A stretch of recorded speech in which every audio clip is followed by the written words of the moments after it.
कार्तिक 20 गते बिहानको काठमाडौँ उपत्यकाको मौसम। आजको मौसम घमाइलो हुने संकेत बिहानैदेखि देखिएको छ। आकाशमा बादल छैन, घाम उदाउँदैछ र उत्तरतिरका हिमालहरू पनि प्रष्ट देखिएका छन् काठमाडौँ उपत्यकाबाट।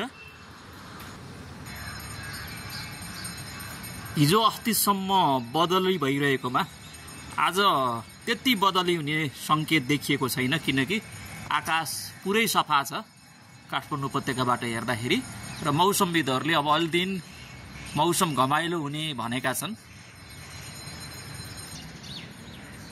अबको यो मौसम चाहिँ किसानलाई धान काट्नको लागि पनि अनुकूल देखिएको छ। ढिलै भए पनि किसानलाई धान काट्न मौसमले साथ दिएको छ।